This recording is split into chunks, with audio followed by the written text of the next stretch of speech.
पिछले 40 सालों में चाइना ने जिस तरह अपने गांवों को स्मार्ट शहरों में बदला है वो किसी चमत्कार से कम नहीं है।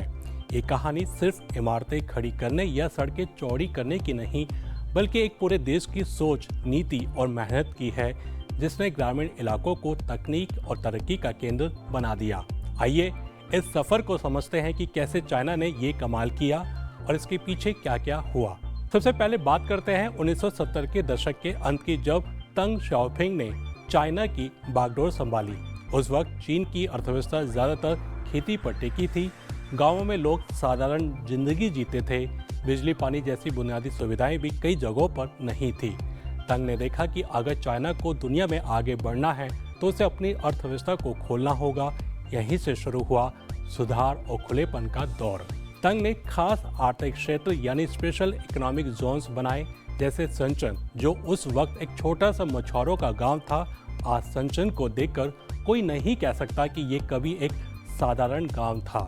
गगनचुंबी इमारतें, टेक्नोलॉजी हब और दुनिया के सबसे व्यस्त बंदरगाहों में से एक, ये सब उस नीति का नतीजा है जिसने गांवों को शहरों में बदलने की नींव रखी। लेकिन ये बदलाव सिर्फ बड़े शहरों तक सीमित नहीं रहा।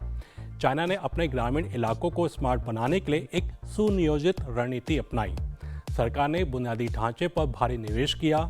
सड़कें, रेलवे और हाई स्पीड इंटरनेट जैसी सुविधाएं गांवों तक पहुंचाई गई। उदाहरण के लिए आज चाइना के 98% से ज़्यादा गांवों में ब्रॉडबैंड इंटरनेट है। ये कोई छोटी बात नहीं है।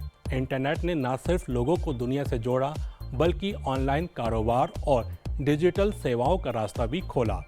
गांवों में लोग अब ई-कॉमर्स के जरिए अपने उत्पाद जैसे फल, सब्जियां या हस्तशिल्प सीधे शहरों और विदेशों में बेच सकते हैं।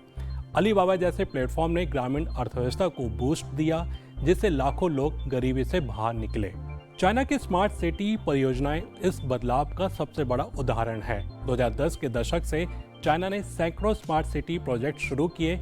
इन शहरों में टेक्नोलॉजी का इस्तेमाल हर स्तर पर किया गया। मिसाल के तौर पर पेचिंग, नानचिंग जैसे शहरों में स्मार्ट कार्ड सिस्टम लागू किया गया, जो एक ही कार्ड से बस, ट्रेन, बिजली बिल और सामाजिक सुरक्षा सेवाओं को जोड़ता है।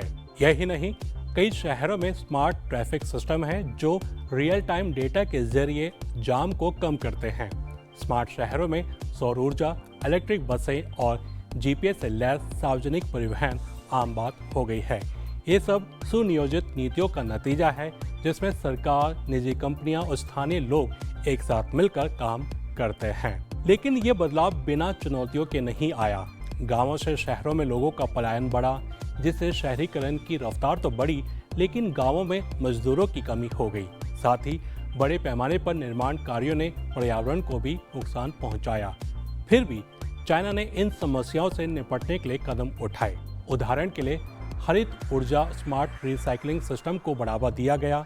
चाइना की इस कामयाबी का एक बड़ा कारण उसकी सरकार की दीर्घकालिक सोच है। जहां कई देशों में नीतियां हर 5 साल में बदल जाती हैं, वहीं चाइना ने 20-30 साल की योजनाएं बनाई। इन योजनाओं में शिक्षा, स्वास्थ्य और तकनीकी ट्रेनिंग पर भी जोर दिया गया। गांवों में स्कूल और अस्पताल बनाए गए ताकि लोग शहरों में पलायन करने के बजाय अपने इलाकों में ही बेहतर जिंदगी जी सके।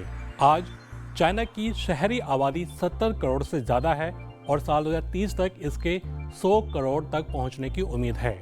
ये आंकड़ा बताता है कि चाइना ने न सिर्फ गांवों को शहरों में बदला, बल्कि लोगों की सोच और जिंदगी को भी आधुनिक बनाया। चाइना की इस कहानी से हमें ये सीख मिलती है कि तरक्की के लिए विजन, मेहनत और तकनीक का सही इस्तेमाल ज़रूरी है। आज सनचन जैसे शहर दुनिया के इनोवेशन हब्स हैं, जहां स्टार्टअप्स, आर्टिफिशियल इंटेलिजेंस और बायोटेक का बोलबाला है। ये सब उस छोटे से गांव से शुरू हुआ जो कभी मछुआरों का ठिकाना था। तो ये था आज का खास कार्यक्रम न्यूज़ फोकस। अभी इजाज़त दीजिए, अगले हफ्ते फिर मिलेंगे इसी समय। नमस्ते।